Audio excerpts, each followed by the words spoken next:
We choose to go to the moon in this decade and do the other things, not because they are easy, but because they are hard.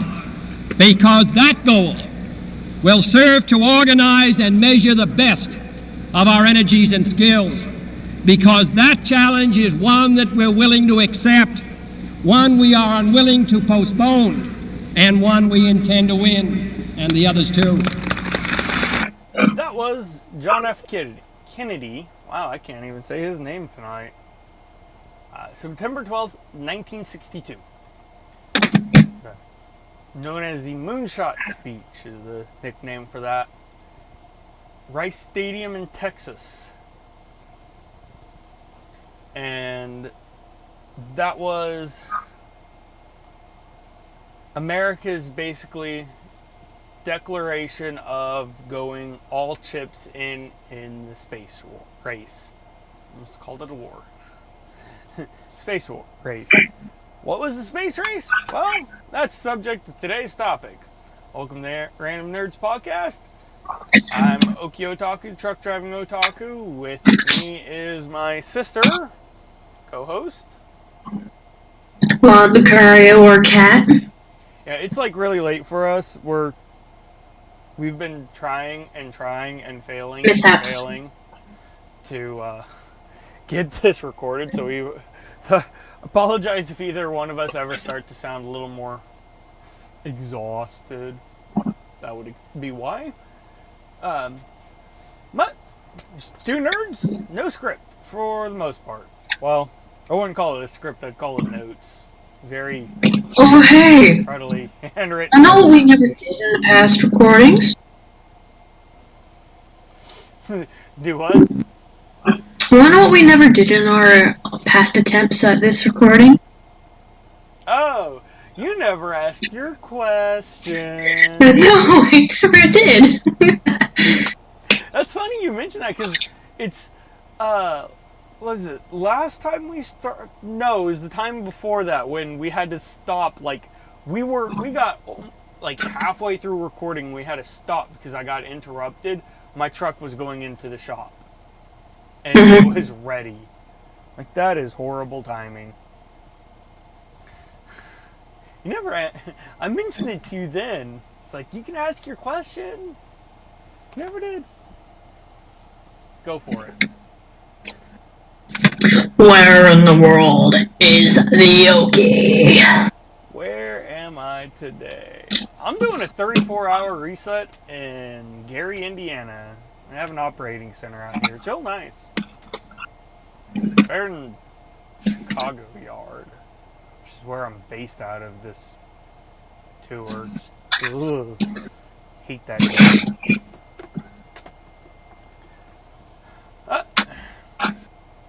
So what have you been up to with your wonderful cooking? What is this that I heard you were working on recently that is the perfect tie-in for this video if only you had it done? If only I had it done. That is correct. Cooking for space speech. Didn't really do enough research on it.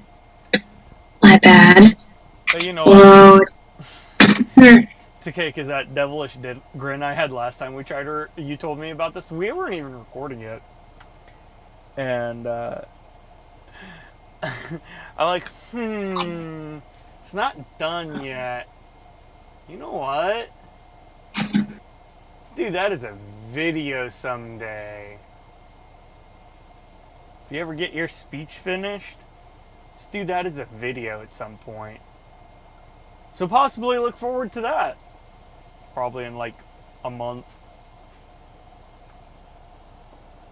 As for what exactly the subject is, so it is the space race, as I mentioned. It is a period of time between the 1950s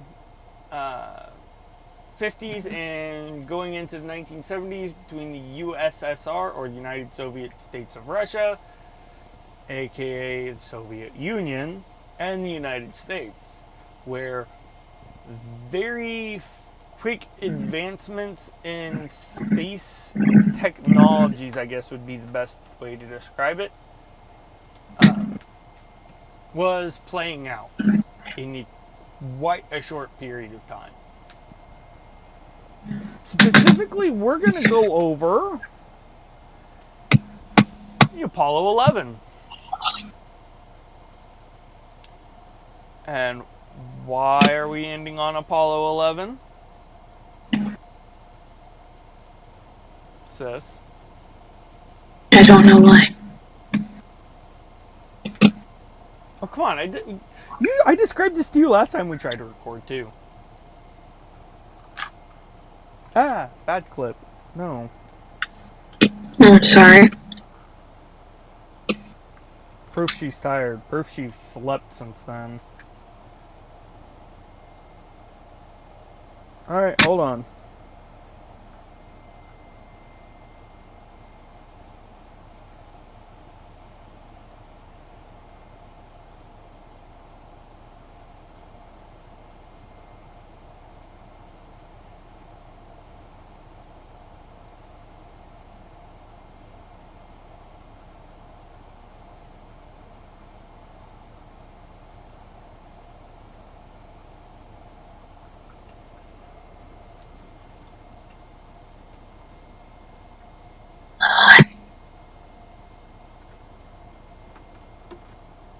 It's the 50th anniversary of the Apollo 11 moon landing. That is why, dear brother.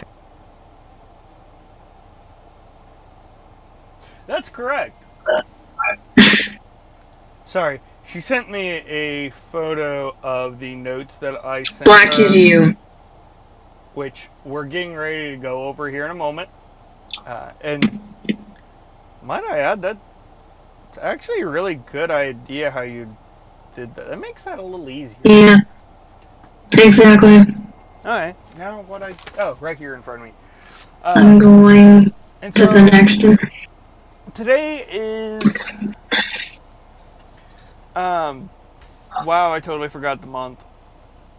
July 20th, 2019, exactly 50 years after the Apollo 11 moon landing. And I wish my transmitter would stop falling. So that's why we're wanting to end there. That and Apollo 11, the moon landing was really kind of like the beginning of the end of the space race. That was the crowning achievement of the space race. Lots of stuff happened afterwards. And in fact, even this list that I have, which I pulled off Wikipedia, if you search Wikipedia for space race timeline, you can go through and find a lot of these. But these are ones that I felt were some of the more significant ones. So going off with the first thing on the list. I should mention really fast. The way we're wanting to do this is we're going to split these up. She's going to go ahead and read off the significance of various of things I have listed on here from Soviet Union, and I will be reading off the United States. So without further ado, go ahead. August 21st, 1957. First ICBM R7 Semyorka. So, as a side note on that, ICBM is short for Intercontinental Ballistic Missile. Think what North Korea has been trying to do. That. Alright, go ahead. October 4th, 1957. First artificial satellite, Sputnik 1. That's my fault. She can't hardly read that. I wrote this today, and so my already cruddy handwriting is a little cruddier than normal. That, and it got damaged by a tea lemonade mix. My cup spilled all over the floor and I didn't know it. Thank you, Chicago traffic.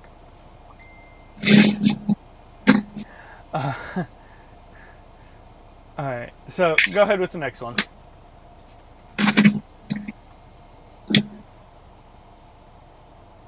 November 3rd, 1958. First dog in orbit. Laika. Sputnik 2. And may Laika forever rest in peace. March 17th, 1958. First solar-powered satellite. It was Vanguard 1.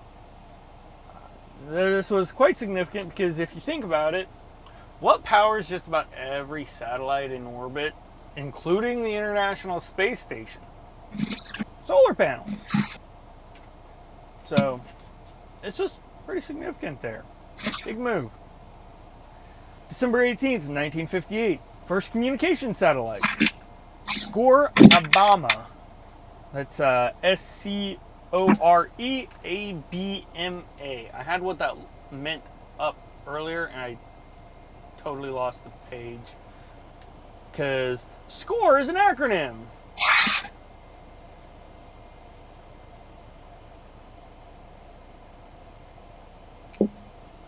It was part of Project SCORE. ABMA was just the first one.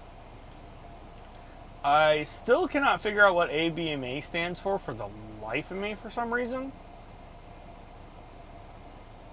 Not sure why. But SCORE stands for Signal Communications by Orbiting Relay Equipment. It was the world's first purpose-built communication satellite. Going dark. She's dark. Well, my hair's darker now. Your hair looks more red now. Exactly. Alright, so... And February 17th, 1959. First weather satellite, Vanguard 2. August 7th, 1959. First photo of Earth from orbit, Explorer 6.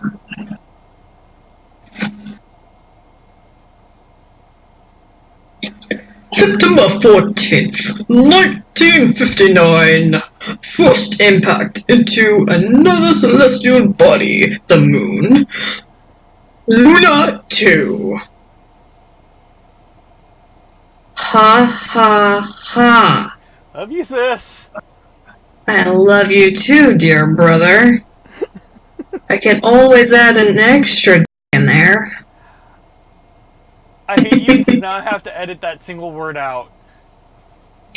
I always have to add an extra in there. There you go. I hate you because I have to edit those words out individually. It's a little troublesome. How about you can edit that scene out. No, because it's funny. It's staying in the video. Fine. August 19, 1960. First animals and plants returned alive. Belka and Strelka. Sputnik 5. So, as you can deduce from that, Laika did not come back alive. Laika was never intended to return alive. Or, correction, never expected to return alive. Dark times. Dark times. January 31st, 1961. First hominid in space. Ham the Chimp. Mercury Redstone 2.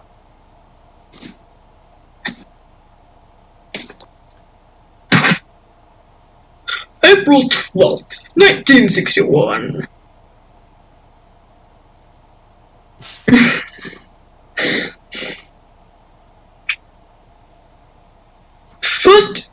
Human space flight.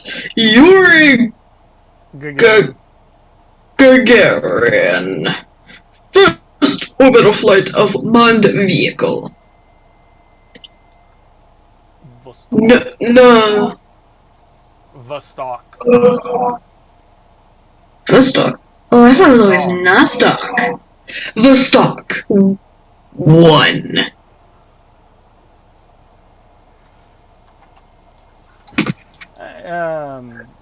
May 5th, 1961.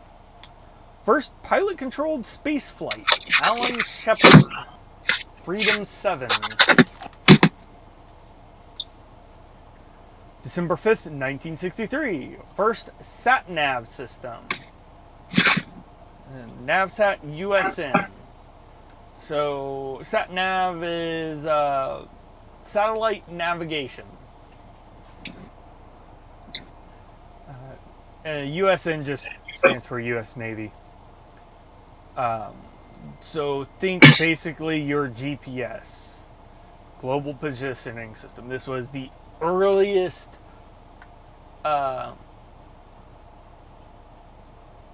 pretty much the primitive version of GPS.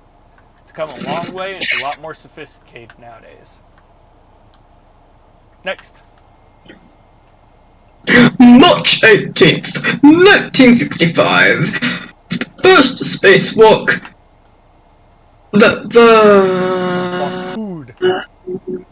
Voskud 2.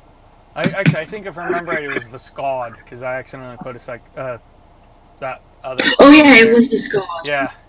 Voskud 2. I did say I wrote this in a rush. You did. February 3rd, 1966. First Soft landing. soft landing on another celestial body for photos. First photos from another celestial body. Luna 9. Actually, I had to look this up a little bit to see what specifically they meant by soft landing. Come to find out, soft landing is really simple. All it is it's a controlled landing. So, like, for example, landing on Mars. All those Mars rovers, those were not soft landings. They were not controlled. They were slowed down, and they pretty much more or less slammed into the surface of Mars. I think SpaceX reusing their first stage rockets, the Falcon 9 and Falcon Heavy rockets. When they come in to land on Earth, they do what they call a hover slam. That's what a soft landing is. It's a controlled landing.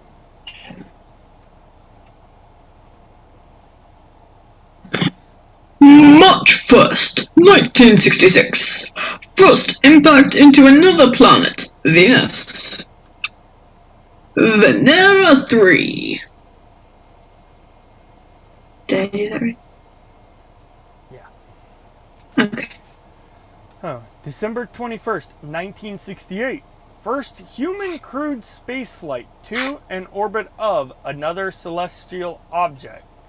Now, first to enter the gravitational influence of another celestial object. That being the moon. It was Apollo 8. And the crowning achievement of the space race. July 20th, 1969. First humans on the moon and first launch from another celestial body, Apollo 11.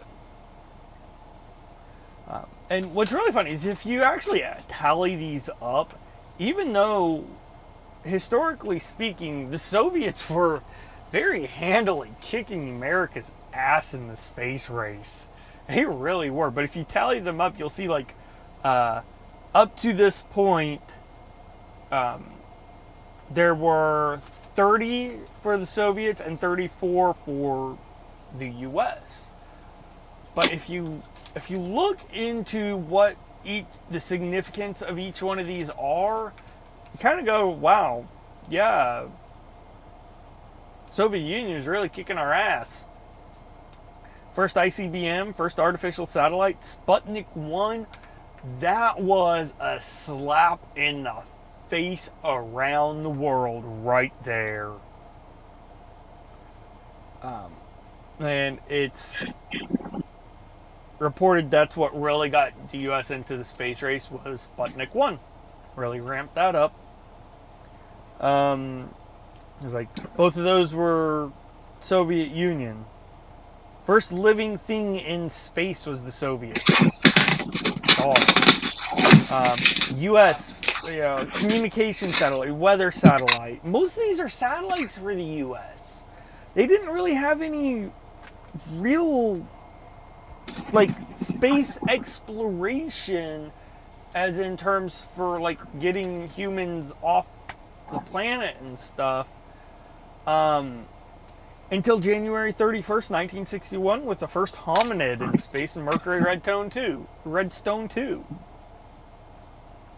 And at that point, the U.S. started to kind of ramp up and started to kick their ass some more, and then just like Apollo 11 happened.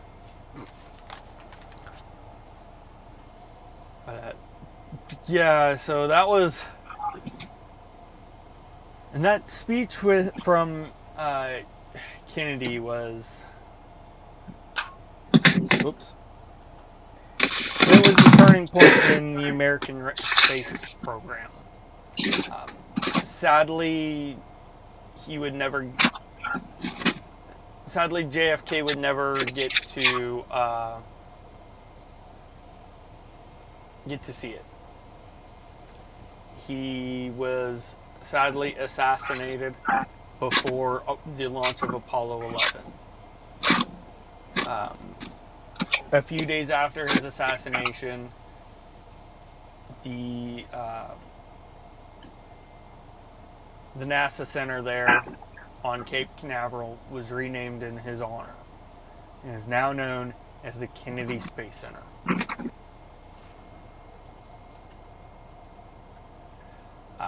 So that's kind of a real quick brief timeline. And boy, let me tell you, this is something that gets... shit. So here's a question. What's with the 30 and 34? I already explained that. You did? Yes.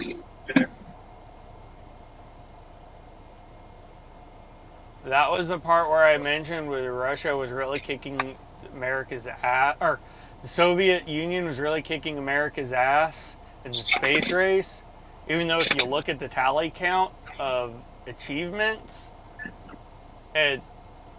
up to Apollo 11, Russia at, Soviet Union at 30, U.S. at 34. Alright, I get it now. Yeah, there you go. If you look at the significance and all, yeah. Yeah. That's what that is. Alright. Of course, with any major achievement, you're gonna get wonderful, lovely conspiracy theorists. And to put on our 10 hats. Too bad I don't actually have one. What I have here is an article from a local newspaper of mine, Tulsa World. It's actually from the Associated Press, and they reposted it. You may be able to find this somewhere. I'm not sure. Without needing to have a subscription, I don't know. I'll put a link in the description anyway, so you can take a look at it.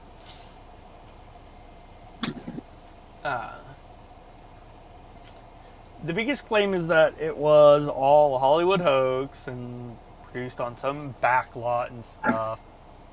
But here we have some of the 5 most common claims and how they are explained away. or at least attempted to be explained away.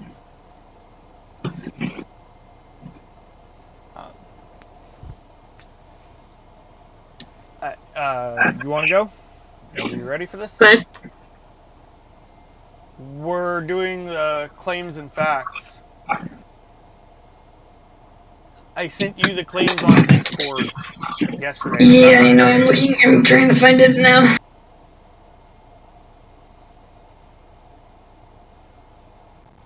So far, this video won't need too much editing. Alright, I see it. Alright. So, Sis, go ahead with the first claim. The American flag in photos from the moon looks like flapping in the wind. That would be impossible since there's nowhere on the moon. The facts. Yes, there's no air on the moon. Yes, the flag looks like it's flapping in the wind. However, rather than letting the flag droop as what it would have looked like, NASA decided to use a right-angled rod to keep it spread out. According to U.S. flag code, it is the only flag allowed to do so. No other flag is allowed to have a right-angled rod. It is supposed to fly naturally in the wind. The wind in space. Reportedly, Armstrong and Aldrin, two men who stepped foot on the moon during Apollo 11, accidentally bent the rod a little bit. So, like, it kind of looks like the flag was in motion.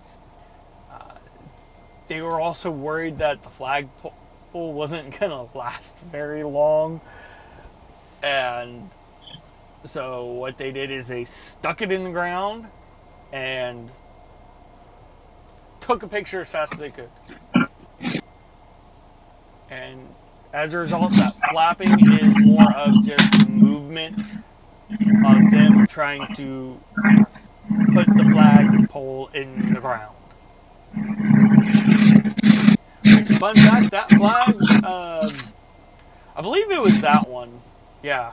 Because they didn't want the astronauts to go too far from the lunar module. When they took off, the flag fell over. Of course, they'll never admit that. Right, next one. No stars show up in the background of any photographs because NASA knew astronomers would be able to use them to determine whether the pictures were taken on Earth or the moon. Here's the facts on this one. Shutter speeds on the astronauts' cameras were too fast to capture the faint light of the stars. NASA used the high shutter speeds to make sure the pictures weren't overexposed from the bright light on the moon. Another thing that a lot of people don't realize is our atmosphere is actually what makes a lot of the stars we see at night so bright. It's also what causes twinkling effects.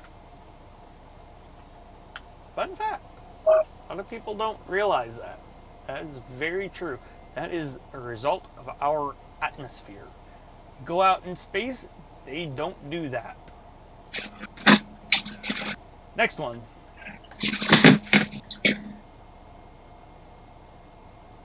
When the lunar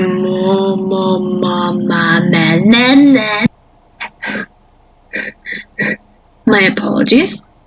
Freaking dyslexia moment. I'm sorry. Shut up. When the lunar module descended onto the moon's surface, it didn't scatter any dust and didn't leave a crater from the rocket blast that slowed its descent.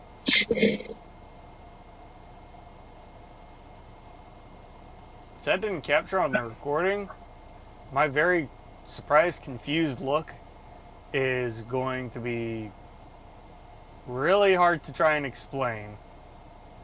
'Cause I don't know what that was I just saw on my screen. It was flashed for like a split second. I wasn't looking, I was looking at my phone. No, I saw something out of the corner of my eye flash on my secondary screen, the one that's recorded, Mm-hmm. and I have no idea what it was because it was like that. I was just like,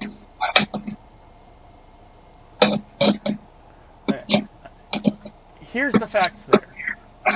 In landing on the moon, the astronauts were traveling horizontally for a while. So they were more or less parallel with the surface of the moon. The thrusters wouldn't pointed down, so they wouldn't have kicked up any dust while moving. And then, as far as the actual touchdown, if you find camera footage, because they did have camera footage from outside the module, you can actually see the dust being kicked up when they actually touched down. Another thing is, as far as the lack of crater, wow, I can't speak either. The thing about it is, Earth on the moon, or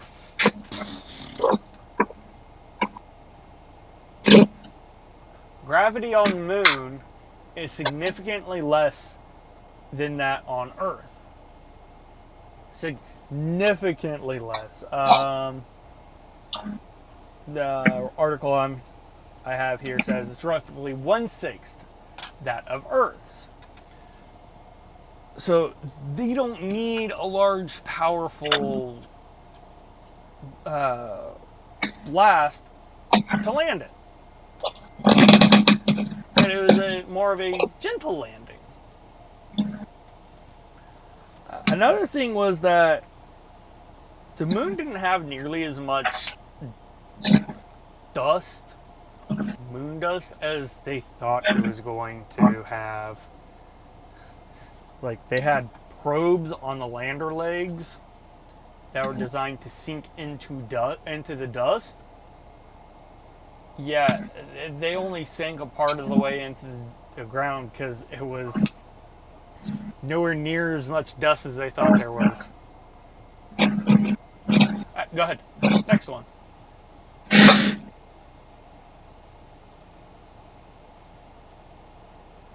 The angle and colors of the shadows in photographs from the moon are inconsistent, suggesting artificial lights were used to illuminate a set. Going back to what I said earlier, that the biggest conspiracy theory claim is that it was made on a Hollywood set. Thing about it, though, is all those bumps, craters, hills on the moon, anywhere, even on Earth, you get that sort of effect. Along with the various light sources that illuminate it, light directly from the sun, light reflected off the moon's surface, light reflected off the Earth, cause what look like distortions and inconsistencies. Another thing is, the astronauts' cameras used wide-angle lenses, which a typical camera's angle of view is roughly 70 degrees. And a wide-angle lens, I want to say, is like 120. Almost double. And as a result, this can distort images as well. Another thing is, Mythbusters did a whole episode on this several years ago. And I specifically remember this was one of the myths that they were that they had debunked. And what they found out was the lighting rigging and everything and technology that would be required to do this, to create this photo in a studio backlot on Earth barely existed at the time of the recording of the Mythbusters episode, and it sure as hell did not exist in any way 50 years ago in 1969. If I can find a video on that, I'll link that too. Maybe, if I can find it. Last one.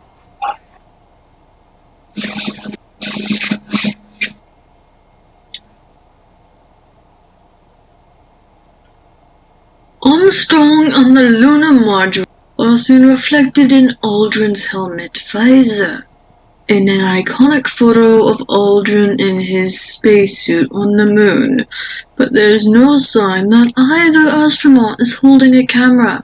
So who took the picture? Dear brother? This one's actually pretty easy to explain. Yes, it is. Cameras were mounted on their chests. If you've ever seen a space glove, what they use when they're doing outdoor extracurricular activities in space, gloves are... The fingers look like sausages. Sausages! The fingers of the gloves look like sausages. They really do. In case you fact, haven't noticed, I am wide awake. Any tools that they use have to be specially made so that they can easily use these tools with these gloves. So as a result, they can't just easily hold up a camera to their face and take a picture. What they did is they mounted cameras on their chests instead, so that all they had to do was look in that, face that direction, and push a button. Done. And as a result, they didn't have to hold it up. Armstrong didn't have to hold the camera up to his eye. In fact, if you look close enough at the picture, you can tell his hands, in fact, appear to be near his chest. Right? About where the camera would be. So, here's a fact. We went to the moon in 1969. With that, I want to go over some of the fun stuff. Now that's some of the more serious stuff. Some of the stuff you might never have known. President Kennedy didn't really care about the moon. Ooh. In public, President John F. Kennedy made soaring speeches proclaiming that going to the moon would organize and measure the best of our energies and skills. But in private, he was a pragmatic politician, more focused on earthly concerns. Everything we do ought to be tied into getting to the moon ahead of the Russians, he told NASA Administrator James Webb in a 1962 White House meeting. I'm not that interested in space. I mean, seriously, why does it exist? Right? Who cares about this?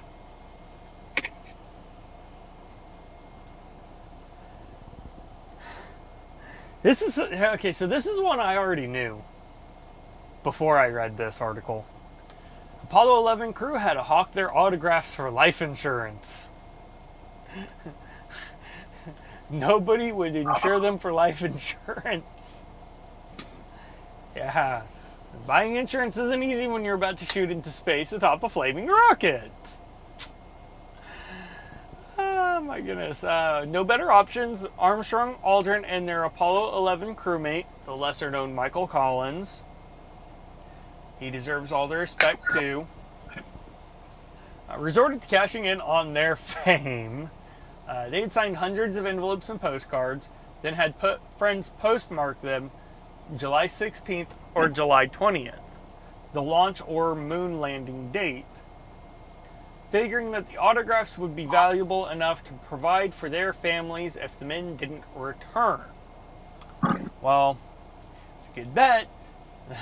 All 11 envelopes has sold for as much as $28,500 each.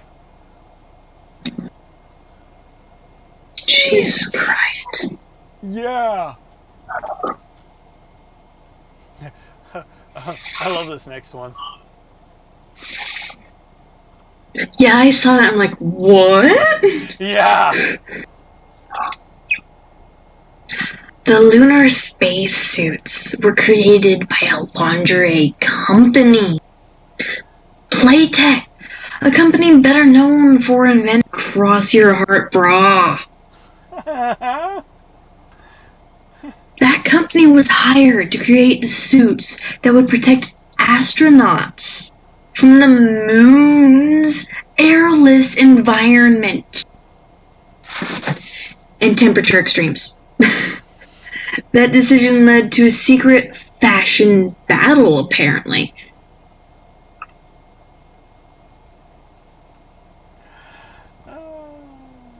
As Nicholas de Monshaw, I have no idea how to say it correctly. I got no clue. Monshaw. It's like Monshau. I don't know. Recounts in his 2011 book, Spacesuit. NASA managers forced Playtex to work under the supervision of an aerospace company. Hamilton Standard, which submitted a suit that was rejected.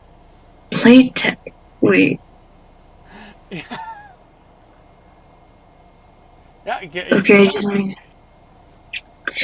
Playtex employees then snuck into Hamilton Standard, snatched back their design, resubmitted it, and won the contract.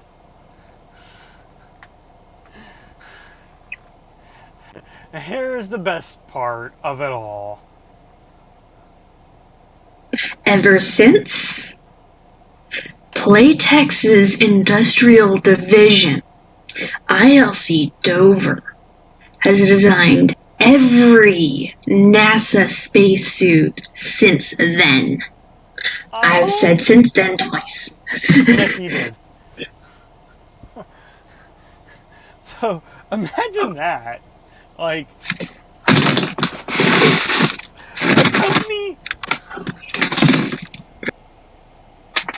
a company known for making bras makes the space suits for astronauts in NASA.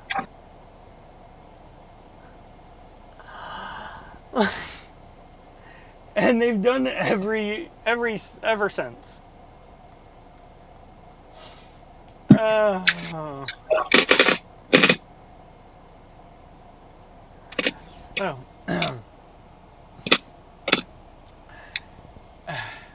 Anyway, NASA officials worried they might blow up their spectators. Massive Saturn V rocket was used for the moon missions, almost shook itself apart during the Apollo 6 test flight in 1968. They knew launchpad explosion was a real possibility. 1965, though, two engineers in the agency's Manned Aircraft Center in Houston, now known as the Johnson Space Center, calculated that the explosion of a fuel-laden Saturn V could create a fireball 1,400 feet wide with temperatures up to 2,000 1,500 degrees Fahrenheit, bits of shrapnel from the explosion might travel as far as 3 miles. Just in case, NASA seated Vice President Spiro Agnew and former President Lyndon Johnson and other VIP guests 3.5 miles away from the pad during the Apollo 11 liftoff.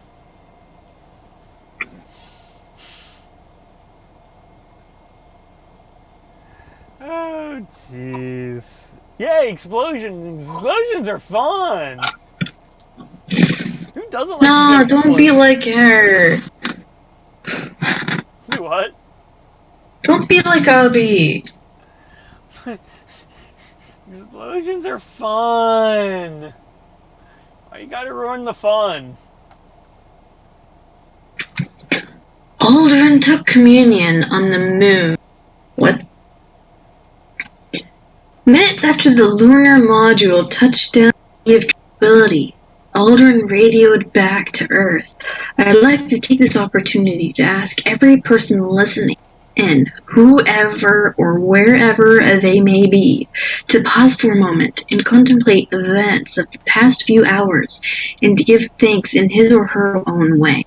Then Aldrin, an elder at the Webster Presbyterian Church in Webster, Texas, switched off the radio, opened small plastic containers of bread and wine, and read privately from the Gospel of John.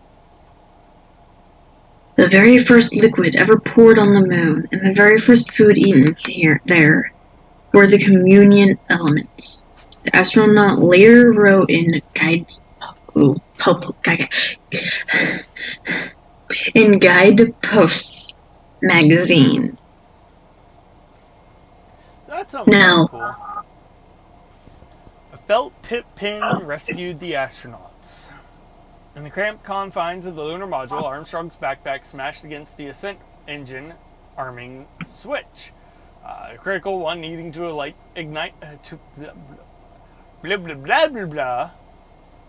needing to light the engine and begin the flight back to Earth. And broke it off.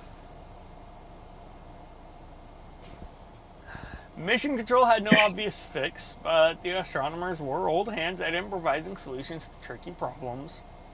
Aldrin pulled out a felt-tip pin from the pocket of his spacesuit, and, quote, inserted the pin into the small opening where the circuit breaker switch should have been, and pushed it in. Sure enough, the circuit breaker held. We were going to get off the moon after all. This was, and that was, again, Buzz Aldrin. He recounted that in his 2009 book, Magnificent Desolation.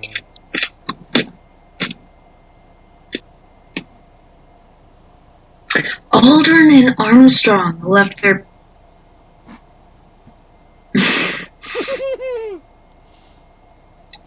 feces and urine behind. Shut up. Why do I have to read this one? Hey, I did not know what order these were in, okay? Not my fault you don't want to say poop and pee. When you have barely enough fuel to get you off the moon, to take any dead weight with you, according to NASA's catalog of man-made material on the moon. The Apollo 11 moonwalkers left behind a vomit bag, 2 urine collectors, and a defecation collection device, along with more dignified items such as a seismic experiment and a silicon memorial disc inscribed with goodwill messages from 73 nations around the world. In total, NASA says, the 6 Apollo missions that put men on the moon left behind 96 bags of human waste. Kind of disgusting if you think about it. No shit! Literally!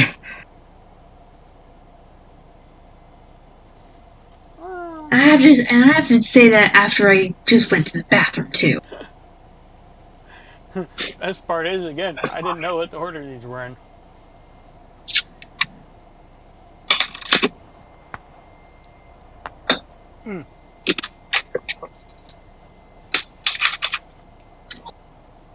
NASA quarantined the astronauts for fear of moon plague.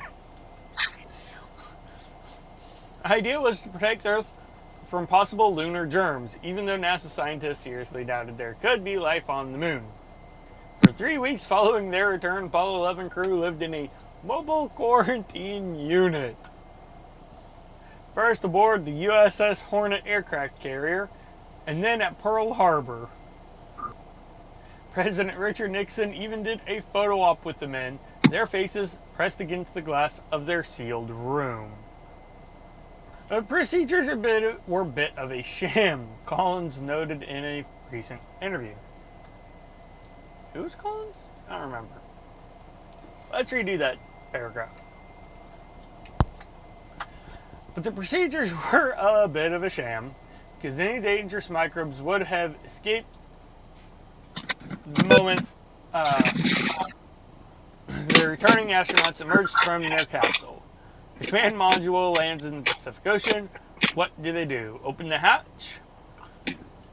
You got to open the hatch. All the damn germs come out. I like totally screwed that up. That and my screen turned off.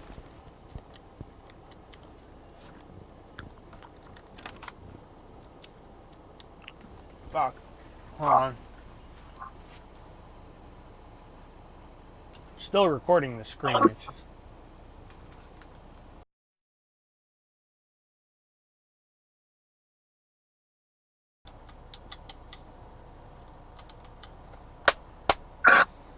crap. Alright, so I may have to finish recording this without my secondary screen. Okay. Still records the video, either way. So. Alright, let's do this. Alright. Because I think I blew a fuse. Huh?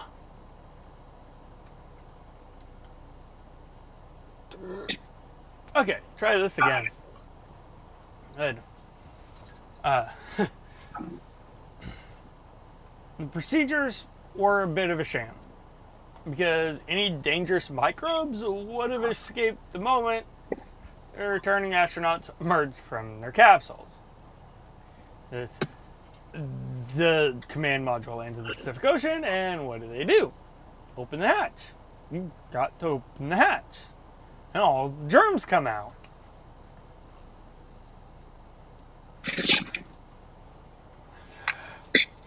Oh, jeez. We're going to touch up on this one here in a little bit, too. President Nixon was ready for Apollo 11 to end in disaster. 2 days before the moon landing, speechwriter William Safire penned remarks for the president to deliver in case Armstrong and Aldrin died. Oddly, the speech imagines them marooned on the surface, not killed during landing or takeoff. These brave men, Neil Armstrong and Edwin Aldrin, know there is no hope for their recovery, but they also know that there is hope for mankind in their sacrifice. Nixon would have said, the letter sits in the National Archives. Kind of dark, isn't it?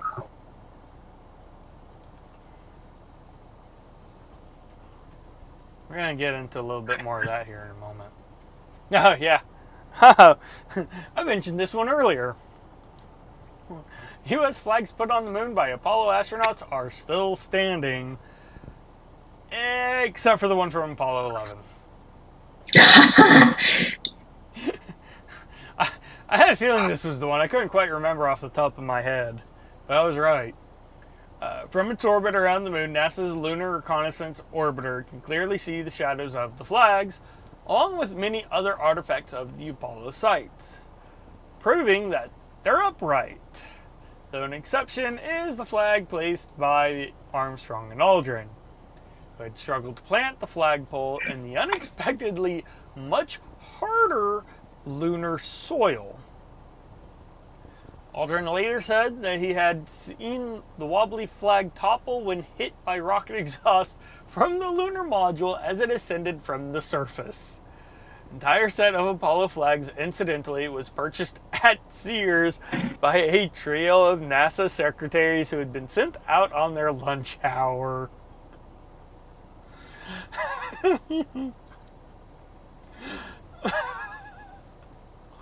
Oh my gosh, I can't get over that. That's funny. Alright.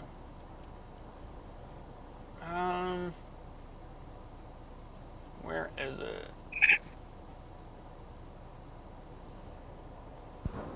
Alright. Oh crap, this one's harder to read. I didn't get notes on this. Fairly short though.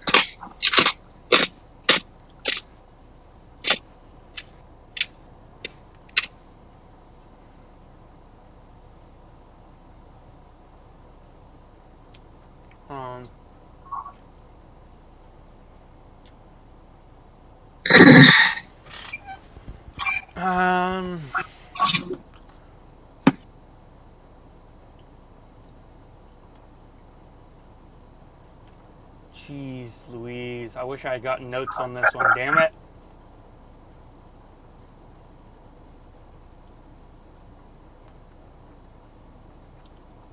This one's probably... Alright, so my dumbass forgot to get notes on this. This is one of the ones I had notes on that got destroyed, and I forgot to rewrite them. But article from Gizmodo on this. We can't do everything off the top of our heads. We try to. It's called notes, and it failed for me. Don't laugh at me. I heard that. I don't know what you're talking about. Well, whatever. So, I'm going to do my best to try and pick off notes on this article. This says, bad things NASA thought might happen to the first astronauts on the moon. Kind of discussed a couple of them. One was... Oh, excuse me. Alien microbes. Which was a sham. That was something they were worried about on their return trip.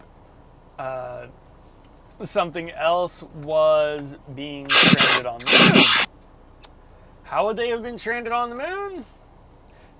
Because the lunar lander is actually two separate pieces when they built it. Got the actual lander and then the return module that they were in. And to separate it was a set of explosives. A one-time use could not be tested before launch. Explosives. I was supposed to separate the two parts and basically push them up and everything like the engine and fly back to the command module, which was orbiting above them. No. Do what?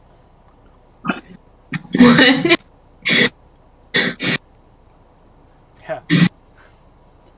For those wondering, this is something that most space agencies try not to use anymore, or things that cannot be tested on Earth. If you ever look into SpaceX, they test everything. I mean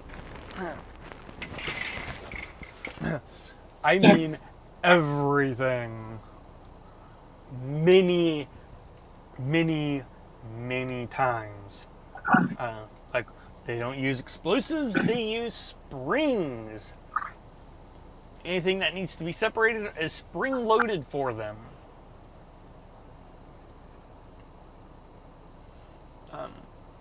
So, just something else they were worried about was something happening to not the lunar module itself. They say the system was very fragile. For how robust it was, very fragile. But I think this is an era just a few years prior. They used vacuum tubes in computers and electronics.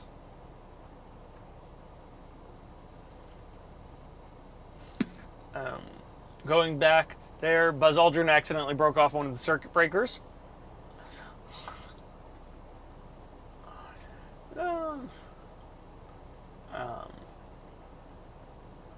And apparently, according to what they got here, the module's lunar launch could have worked even without the pin. According to Armstrong in 2011 interview. It's nice to have a little insurance.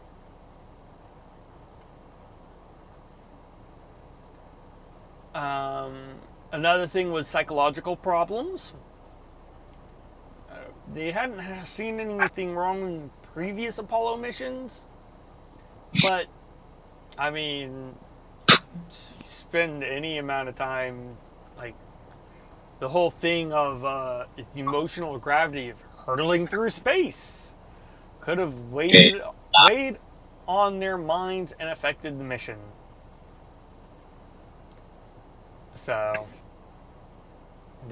but earlier missions like the Gemini and Mercury programs kind of dispelled most of that, the fears. I'm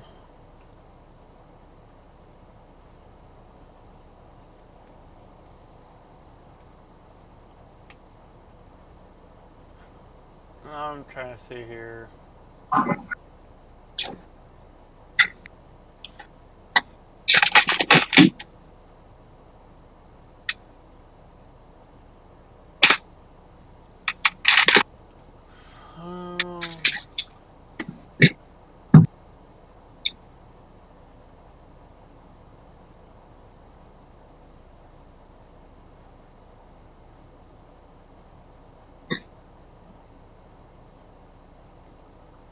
Okay, that's really about it for that one.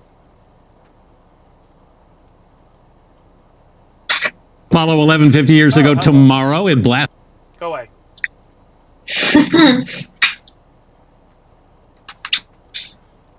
Alright, here's one last list one. It's only 5. I don't have to send this to you on Facebook because I can't get to Discord and see it. Okay.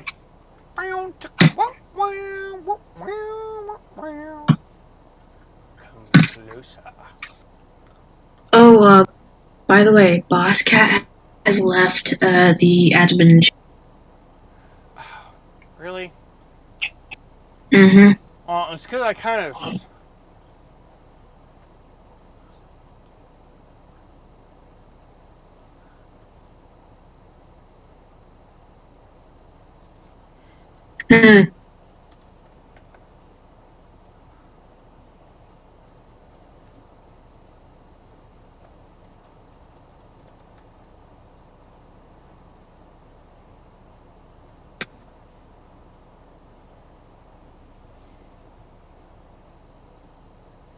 Why is that in mobile view? Son of a bitch.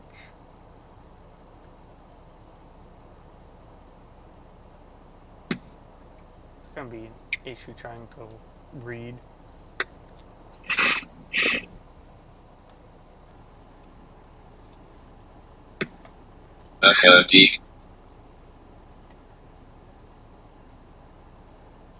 Alright, fine. What? I just have to do this the hard way, you bastard.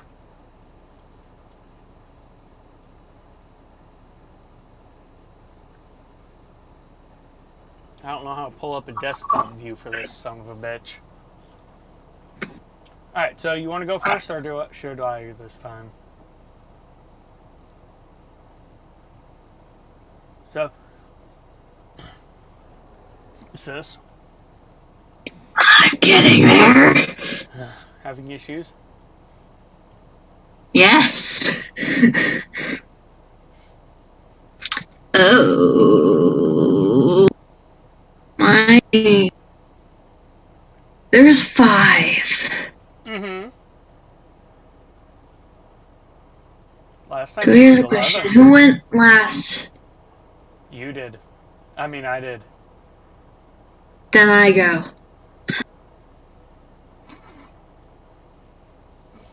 Okay. I won't complain.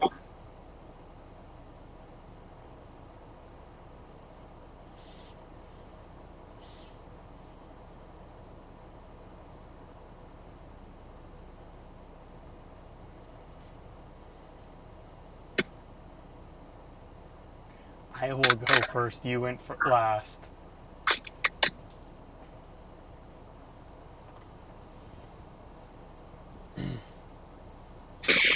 Missing the mark on touchdown. I haven't even. What? What? I didn't know you. I thought I was going first. Nope. Alright, so. Next up here, we got 5 terrifying moments during the Apollo 11 landing mission. It's from history.com.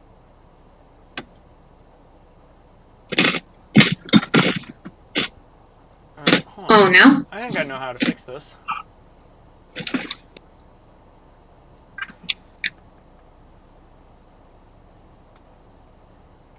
Nope, that did not fix it either. Oh, damn. Alright, so. Next up, 5 terrifying moments during the Apollo 11 moon landing mission. History.com here. Missing mark on touchdown amid multiple alarms.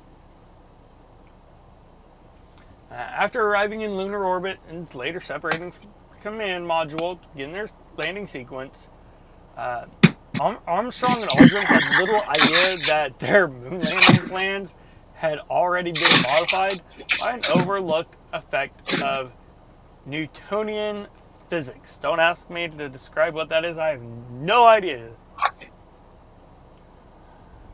So a couple of hours earlier, the lunar module Eagle, they had nicknamed it, undocked from the command module they called Columbia.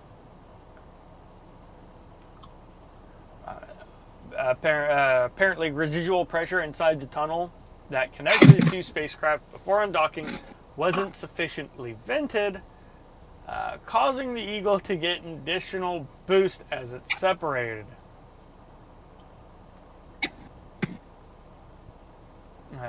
It was slight, but about 9 minutes before touchdown, Armstrong had realized that they were going to overshoot the landing site, estimating they'd miss by approximately 3 miles.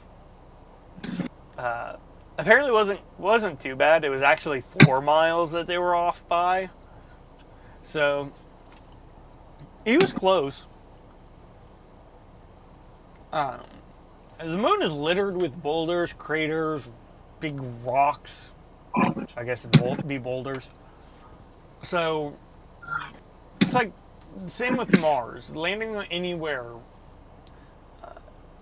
sites are specifically chosen for a reason.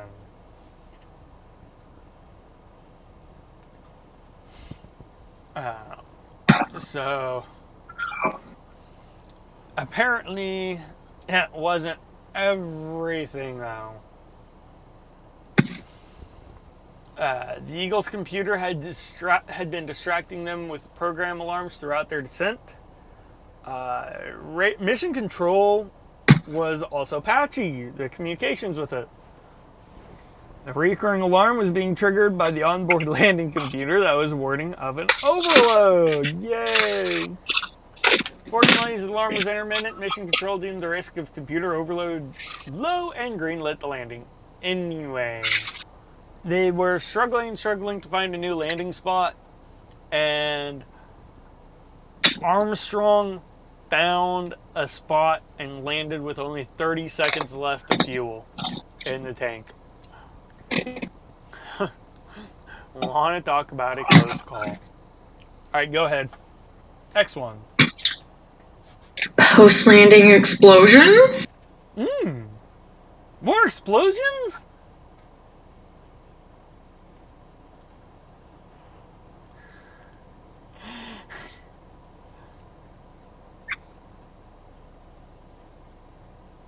As the adrenaline ebbed and the red astronauts carried out their post-landing tasks, another problem was brewing. Although it had been shut down, sensors were detecting a pressure buildup in the landing engine fuel line.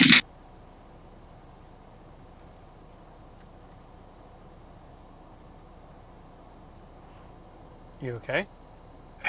I'm fine. Okay, it's just you kind of froze. You stopped. Yeah, I know.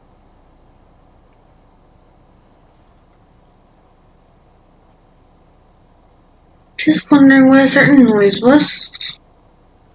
Oh, okay. Go on. Another problem.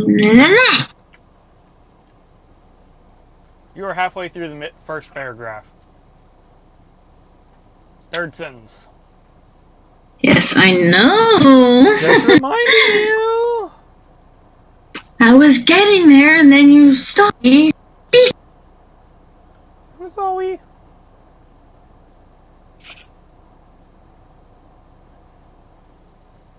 Pressure buildup. Sensors were detecting a pressure buildup in the landing engine fuel line. This could only mean one thing. Ice had accumulated in the line. Plugging it, and the backed up fuel vapor was getting heated by the hot engine. Discussion between NASA and Grumman Aircraft Engineering Corporation, the company that oversaw the lunar module's development, deemed the increase in pressure as a hazard that may trigger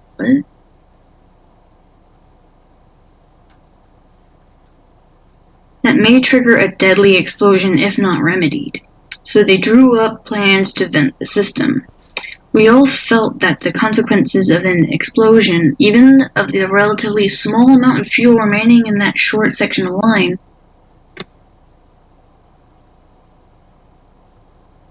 was unpredictable and unacceptable,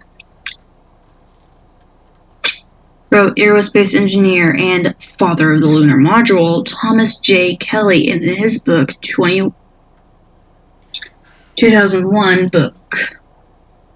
In his 2001 book, Moon Lander. Before the instructions could be relayed to Armstrong and Aldrin, however, the ice plug thawed, the gas was released, and the problem remedied itself.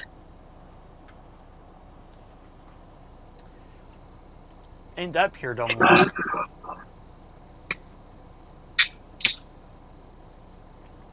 Alright, 3. Dangers of moon dust. Even though the ground beneath Tranquility Base had the appearance of being free from any boulders that may have damaged the lunar module as it touched down before Apollo 11, scientists couldn't be absolutely sure that Armstrong and Aldrin would land on stable ground. What if the stuff acted like quicksand? There was also the possibility that the fluffy accumulations of moon dust covered jagged shards of rock that could cause injuries to moonwalkers or to the lander itself.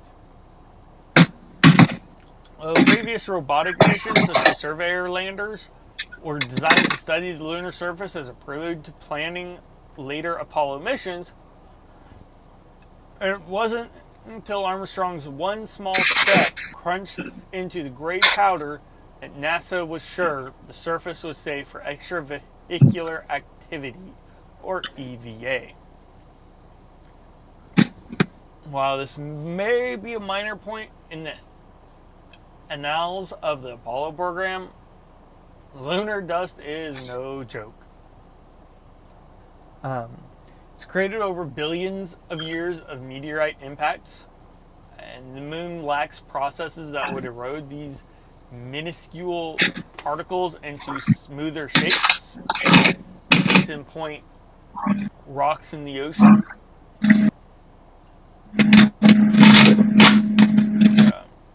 Apollo astronauts found the abrasive dust to be more than a nuisance.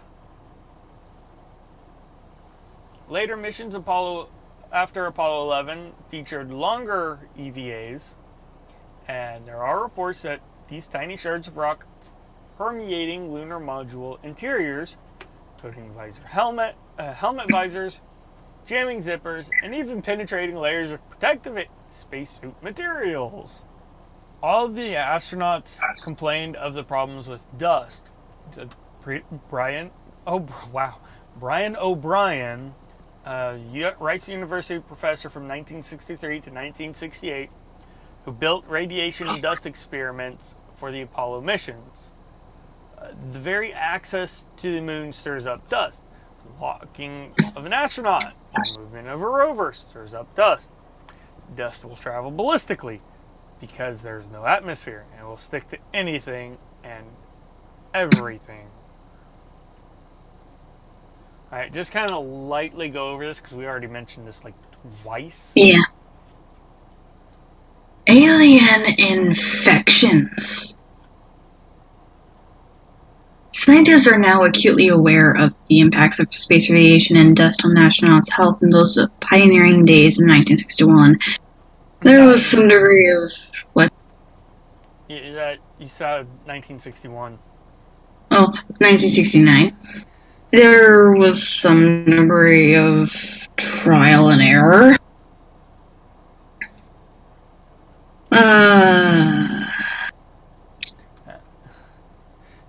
They only landed a handful of robotic landers that had touched down on the lunar surface.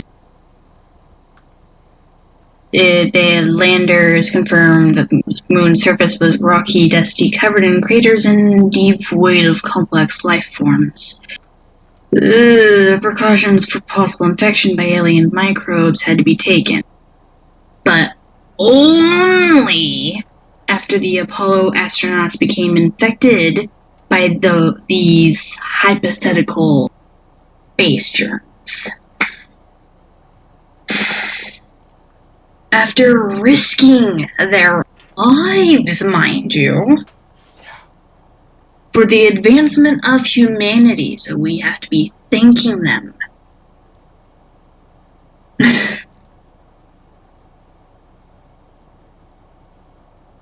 We have to be thanking Armstrong, Aldrin, and Collins.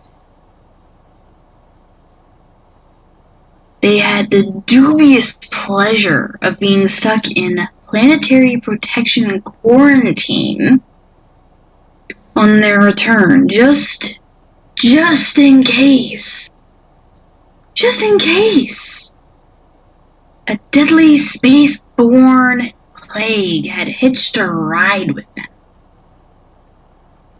As soon as re-entry capsule splashed down in the Pacific Ocean on July 24th,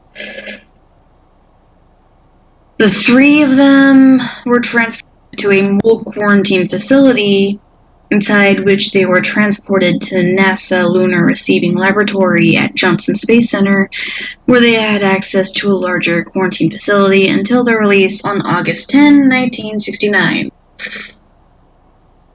And here's something else we touched on already, too. An alternate reality.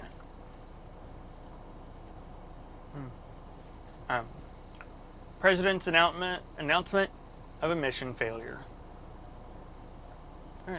Bastard. This is probably the most terrifying thing of the Apollo 11 landing. However, it didn't actually happen, thankfully. Luckily, the ice melted. Yes. Thankfully, they found a landing site, and thankfully, the shards of rock didn't cut and tear and penetrate their spacesuits. And thankfully, all the explosives went off without a hitch. And also, thankfully, there was no space plague. The felt tip pen. That too. Oh my goodness. So,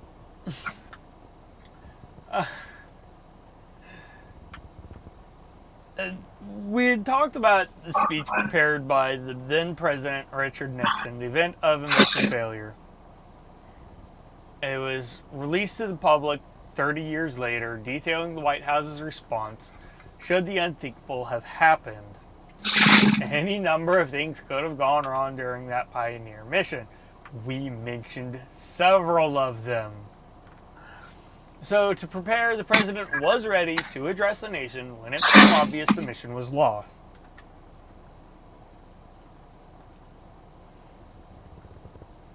And so it was never used, thankfully.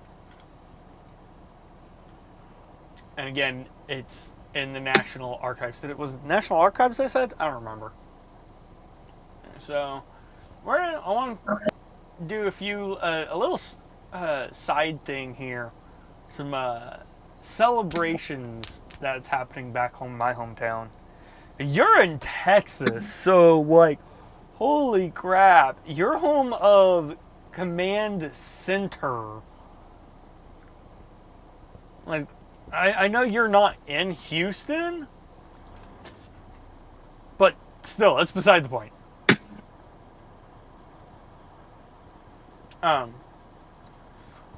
So, it's really cool. My local Air and Space Museum, which never does anything really super cool, they have an airplane. It's an old 707, I think. Boeing 707. Donated to them by American Airlines. American Airlines has a huge maintenance base in Tulsa, where I'm from.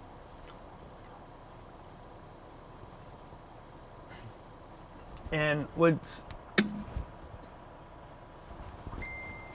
interesting is there's people involved in this that most people don't know would have been involved.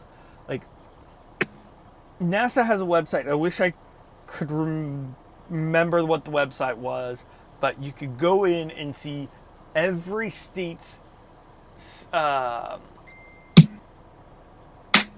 what they contribute to NASA. Every state contributes to NASA, one way or another. There's a website that NASA has that shows what all those are. It even shows you what astronauts may have been born in your state. Come to find, Oklahoma has like 3. I was surprised by that. But I'll have some. I'll see if I can find some photos of what they're exhibiting. The exhibit's on display for 6 months, so I will try to get photos of my own too and put them on Twitter. But an example of one of the things they have is an Apollo command module is on display. And like, this is really cool. The command module is one of the things that the astronauts took back into Earth. This is what that splashed down into the ocean. It's really cool. I'll try to get some photos of that. Something else that's recently come up in the news is NASA sold moon landing footage to an intern for $218. Can you imagine doing that? Ow. One of the most significant historic events in history, and you sold the tapes to an intern for $218.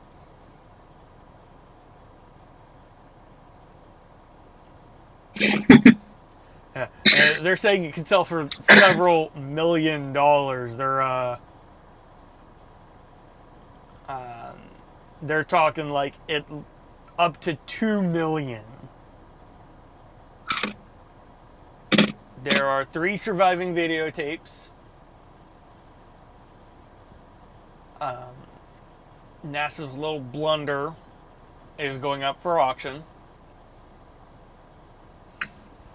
And starting bids at $700,000.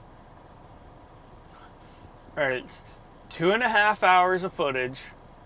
It is raw footage straight from NASA.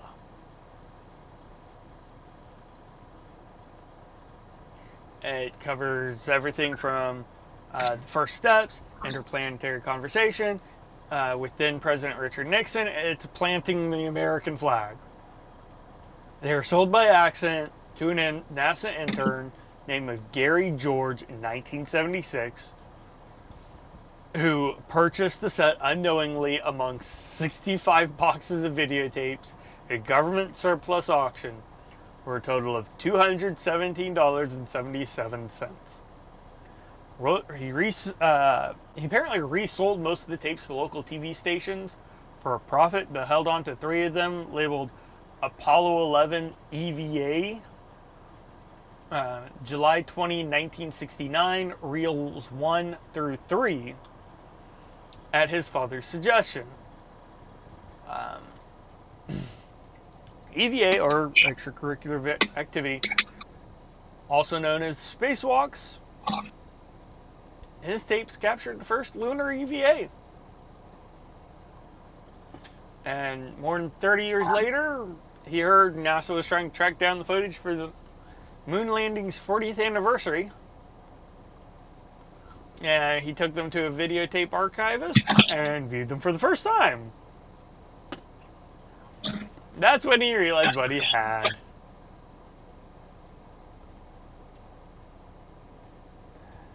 Oh my goodness. He watched them once more to digitize them and save them on a hard drive, which is included in the tape's sales.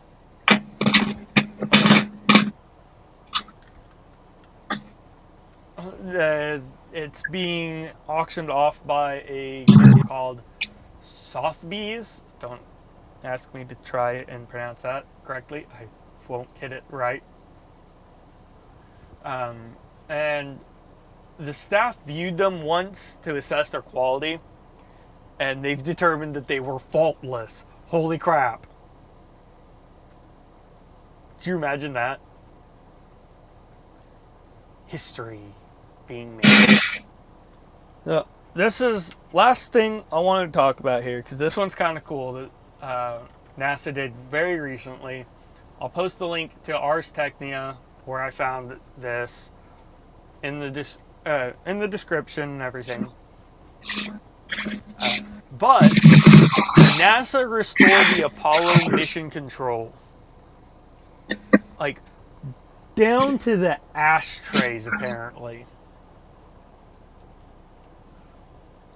they've been working on this for several years. It cost several $1 million, which is funny because, like, the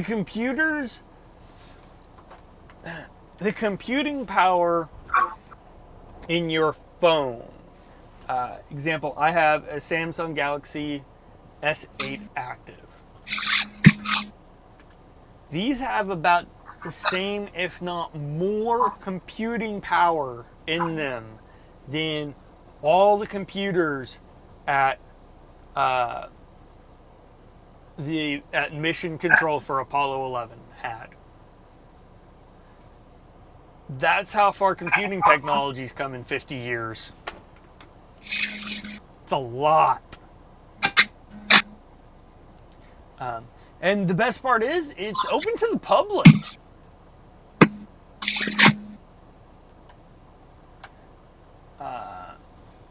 So most of this cost several $1 million. We're talking $5 million from the Houston Space Center, Space Center Houston. A majority of the money doesn't state exactly how much. Was donated by the city of Webster, which is the Houston suburb where Johnson Space Center actually is located. And here's a fun one. $500,000 in funding came from the general public via Kickstarter campaign. Yeah. So this was really cool, and I would like to go check this out. They've got a lot of photos here on this article, so I definitely go check it out. This link if you check any of them. This is probably the coolest one. So, with that, if you want some more in-depth stuff, oh good lord, what if I remember correctly? So Tim Dodd, the Everyday Astronaut, does a podcast himself called Our Ludicrous Future, if I remember correctly. And he did a little more in-depth stuff. He's a great YouTuber. Check him out, the Everyday Astronaut. His tagline describes him perfectly, bringing space down to Earth for everyday people. I highly recommend checking him out. He makes space stuff simple. He also does a lot of live streams for rocket launches. So if you've ever wanted to check out a rocket launch, check his thing out. So with that, next subject, we will actually be on track. This was a special episode. I put off. Well, it was supposed to be this episode.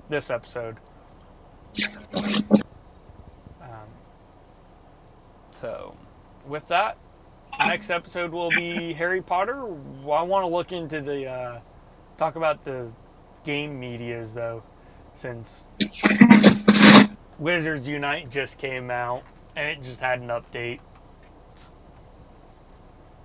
We'll talk about it later. Yeah. So that's the next episode. We're both tired. We both want to go to sleep. So with that, good night. And happy 4th anniversary to Apollo 11. Happy anniversary.